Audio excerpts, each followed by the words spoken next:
Hello. Exciting. On the way po kami ngayon for my graduation. It's the day. It's the day. The day is today is the day. Graduation ni Daddy. Ano sabihin mo sa akin? Congratulations, Daddy! Bigyan ng 5,000 me. Bigyan mo ito 5,000.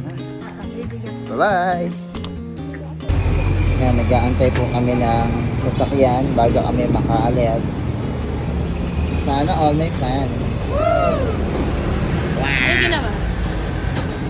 Tingin? Oh, ganda ng ano. Ganda ng... Oh, pwede ba isang layan? Yes. Para palang gold ka. Kulay gold ka. Ako? Ngayon. Talagang pwede kayo sanla. Ate Yuri, tingin ka dito na. Tapos na kami.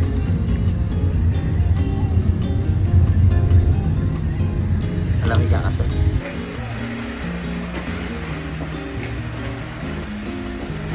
Ate, tingin ka dito.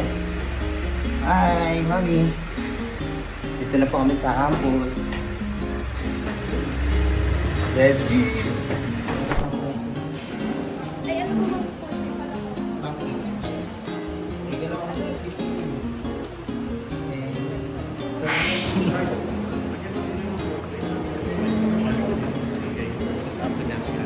Sila. Sino pong next? Ay, okay. Harry Potter. Mukha kang Harry Potter. Ano ba yung mga? Na. 1, 2, 3. 1, 2. 2, 3.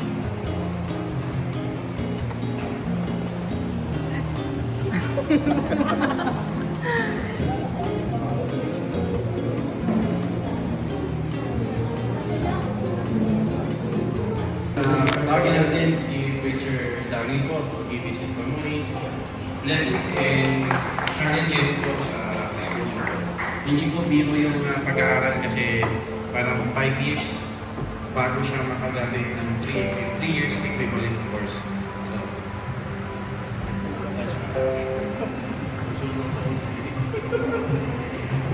Pasensya na po, very impromptu na testimony ko. Pero again, binabati ko po kayo lahat mga kapatid, mga teachers, Pastor Lesrin, Pastor Bong, Pastor Jomar, and Pastor Ray. Ako po si Brother Darren Sabala ng Pilgrim Bible Baptist Church under po ni Pastor Bong sa Brookside. And magsimula siguro yung aking pong testimony kung paano po ako naligtas. Walang bagong kwento, parehas lang din po ng mga bunga po ng Deification Bible Experience. And after naging bunga ng DBBE, nag-backslide, pinili ang mundo, nagkaroon ng pangyayari na kami muling magkasama-sama ng mga kasama ko sa paglilingkod at nakilala po namin si Pastor Bong Alcala. At doon ko po lubusang nakilala ang Panginoon at yung totoong kaligtasan.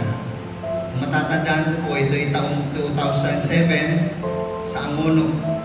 At after nun, nagkaroon po akong question patungkol sa ano ba talaga ang Kristiyano? Pastor lang ba ang may karapatang magbahagi ng salita ng Diyos? At tinanong ko si Pastor Bong, sabi ko, Pastor, this is my first attendance in Kasibulan, Pilgrim Bible Baptist Church Kasibulan. Ang sabi ko sa kanya, Pastor lang ba ang may karapatang magbahagi ng salita ng Diyos sa mga tao? Ang sabi niya, hindi. Sabi ko agad, gusto kong magturo. So, ang ginawa ni Pastor, binigyan niya ako ng mga babasahin. Though wala akong alam pa gaano sa Biblia, pero ganun na yung interest ko sa salita ng Diyos kasi nahook ako dun sa yung end times, dun sa Revelation. Kung nabasa niyo po yung Revelation, yung mga kakaibang kwento dyan, dun ako nahook. So after that, nagsimula na po yung paglago ng Panginoon sa buhay at nagamit na po tayo ng Panginoon sa mga Bible studies. And to make the story short, naging kamanggagawa. Ayan na po yung patuloy na po ng paglilingkod. At yung challenge po na kami po ay pandemic. So may pagkakataong hindi na po kami pwedeng mag-church sa Cainta dahil nga po pandemic at lockdown. Ako po ay ginawa niya pong preaching in church doon sa Darangan. Kaya nakapagpatuloy po tayo ng gawain. Hanggang kalaunan ay tinawag po tayong official preaching in church dyan sa Darangan. So medyo may pastoral role na po tayong ginagawa. Hanggang sa, yun nga, kinausap ako ni Pastor Bong. Hanggang nagkaroon na po tayo ng calling pagdating po sa Bible School. At nakita po natin yung Ladderized Bible School nakaakma doon sa aking pong situation noon. Kapares, kaya po yung narinig ko po yung testimony ni Pastor Arnel, halos parehas po kami ng situation.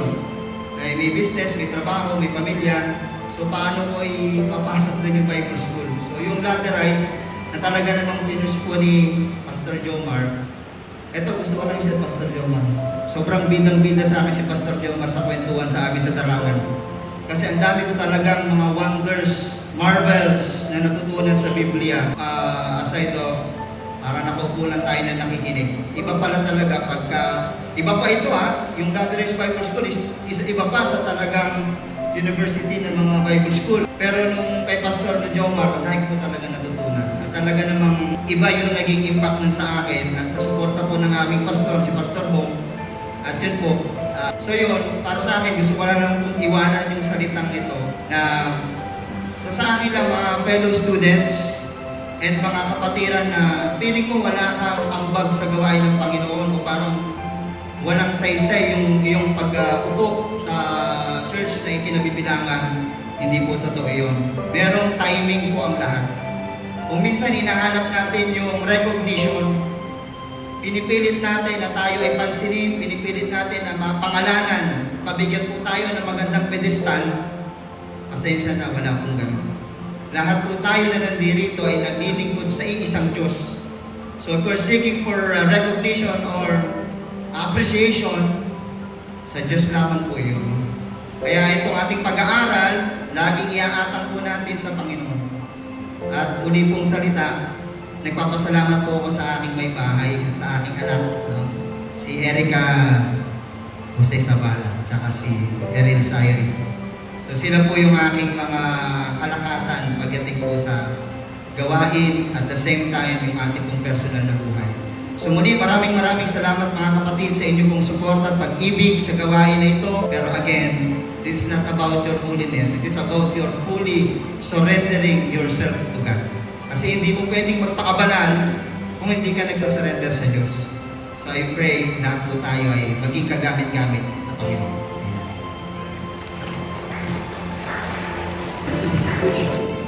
May declare the truths we have learned, serve faithfully, and glorify God in your calling. Congratulations.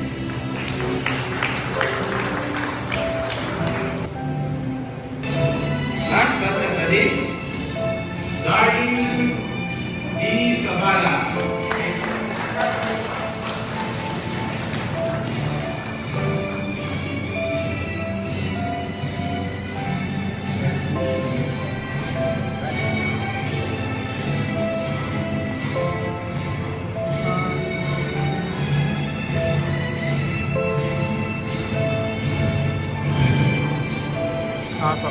Thank you very much. Let's close the talk.